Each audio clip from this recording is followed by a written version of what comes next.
네, 여러분 안녕하세요. 이삭의 샘 김이상 목사입니다. 오늘 말씀은 창세기 19장 23절부터의 말씀입니다. 롯이 소알에 들어갈 때에 해가 돋았더라. 여호와께서 하늘 곧 여호와께로부터 유황과 불을 소돔과 고모라에 비같이 내리사 그 성들과 온 들과 성에 거주하는 모든 백성과 땅에 난 것을 다 엎어 멸하셨더라. 롯의 아내는 뒤를 돌아보았으므로 소금 기둥이 되었더라. 하나님이 그 지역의 성을 멸하실 때, 곧 롯이 거주하는 성을 엎으실 때에 하나님이 아브라함을 생각하사 롯을 그 엎으시는 중에서 내보내셨더라. 아멘. 자, 소돔과 고모라가 이제 멸망하는 이제 그 장면입니다. 지금 19장에서 이제 이 멸망, 심판이죠. 하나님의 이제 심판, 그리고 여기 장에서 하나님의 또 자비, 이것이 이제 성경에 드러납니다. 한번 볼까요? 롯이 소알에 들어갈 때에 좀 소알로 피신을 시켜주셨죠. 하나님이 너무 많이 봐주세요. 원래 멀리 보내려고 했는데 롯이 나 거기까지 못 갑니다. 여기 좀 가까운 데로 피하게 해주십시오. 그러니까 그래 그러면 소알로 여기로 가라. 이렇게 그 피할 수 있는 곳을 주십니다. 그래서 여기에 돌아가서 들어갑니다. 여기 이제 피할 곳인 거지요. 이제 그때에 해가 돋았습니다. 그러니까 지금 뭐예요?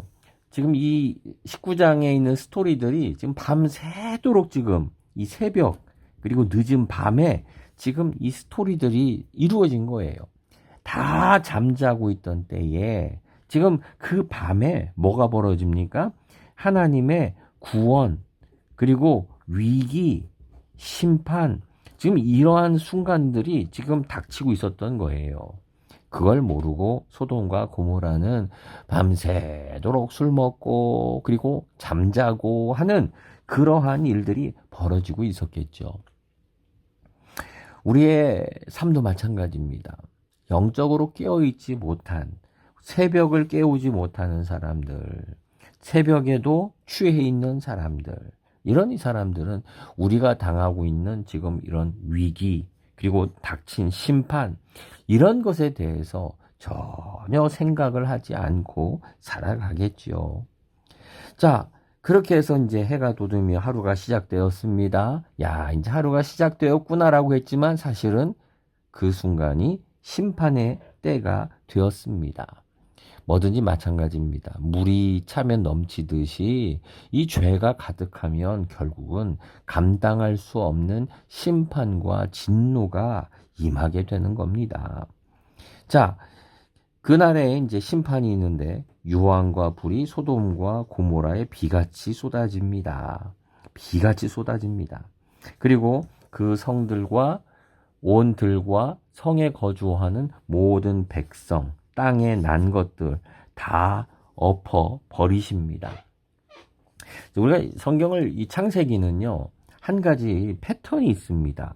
그게 뭐냐면은요, 그 앞에서 처음부터 이런 패턴으로 시작돼요. 그게 뭐냐면은 하나님이 사람에게 기대를 거세요. 그런데 그리고 기회를 주세요. 근데 그 기회를 사람은요, 이렇게 기회를 주는데 그 기회를 항상 말아먹어요. 죄를 짓는 거죠. 범죄하는 거죠. 그래서 하나님의 심판이 이 자리에 임하게 됩니다. 그렇지만 다시 하나님은요, 자비하심을 보여주십니다. 기회를 주세요. 기회를 주시는데 또 죄를 범해요. 요런 이야기가 계속 반복이 됩니다. 우리가 성경 창세기부터 보게 되면은 가인과 아담부터 볼까요? 아담이 이렇게 하나님께서 기회를 주셨죠. 에덴 동산에서 범죄합니다. 그래서 이제 심판을 당하지요. 그런데 다시 기회를 주십니다. 양의 옷을 입혀주고 그리고 나갑니다. 자, 그 자녀들이 어떻게 됩니까? 그 자녀들이 기회를 얻었습니다. 그런데 가인이 범죄하지요. 끝날 줄 알았습니다. 근데 셋이라고 하는 자녀를 통해 다시 한번 기회를 주십니다.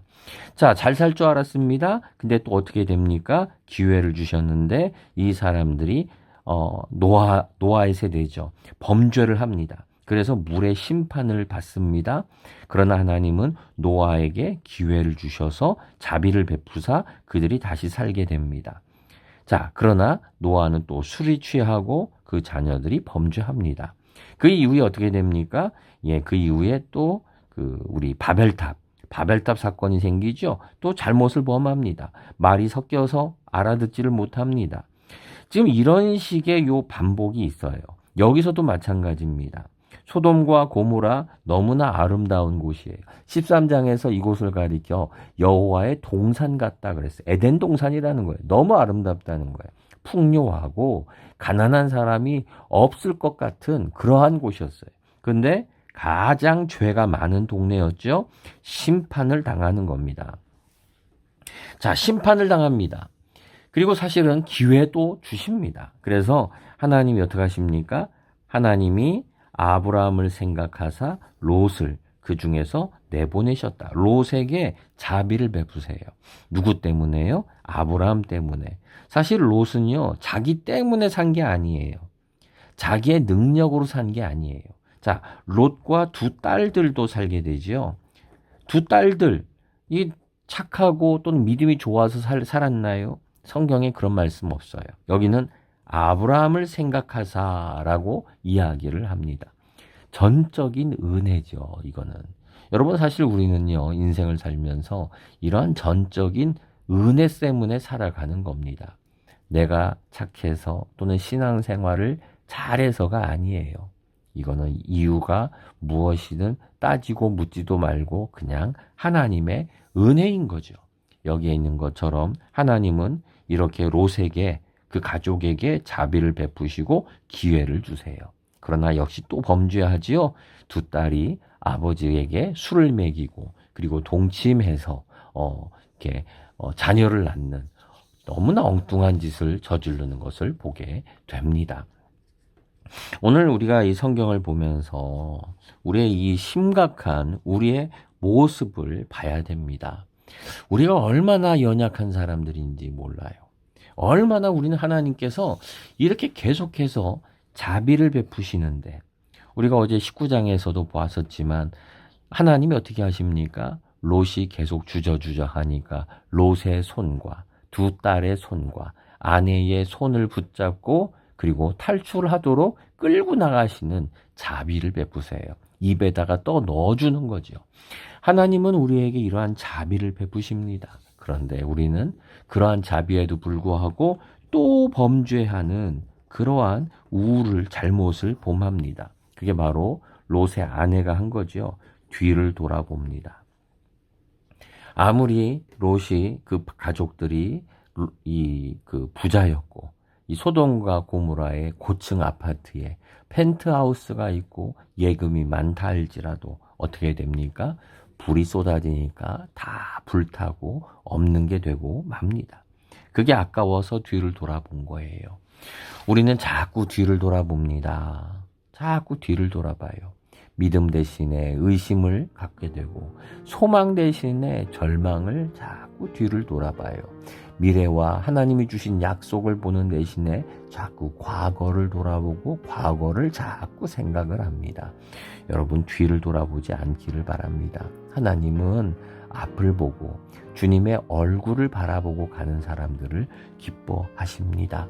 오늘 성경에서 이러한 심판의 시대에 우리는 어떻게 살아가야 되겠습니까? 우리가 모르는 곳에서 이런 하나님의 지금 그런 심판이 위기가 지금 작동하고 있는지 모릅니다. 내가 살고 있는 것이 소돔과 고모라와 같은 땅인지도 모릅니다. 그러한 때에 우리는 뒤돌아보면 안 됩니다.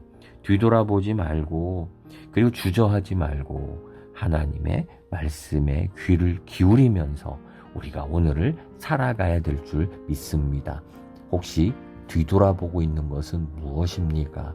혹시 주저주저하고 결단하지 못하는 것은 무엇입니까? 오늘 결단하고 앞을 바라보는 그러한 귀한 하루 되기를 소망합니다. 기도하겠습니다. 주님은 자꾸 우리에게 너무나 많은 기회와 자비를 베푸십니다. 그런데 우리는 자꾸 그 기회를 자비하심을 자꾸 무시하고 범죄함으로 자꾸 그것을 망가뜨립니다. 주여, 뒤돌아보는 우리들의 모습, 과거를 자꾸 생각하고 후회하고 염려하는 우리의 연약함을 주님 긍휼히 여겨주시고 하나님 굳센 마음을, 믿음을, 하나님 앞을 바라보는 믿음을 허락하옵소서. 예수님의 이름으로 기도드립니다. 아멘.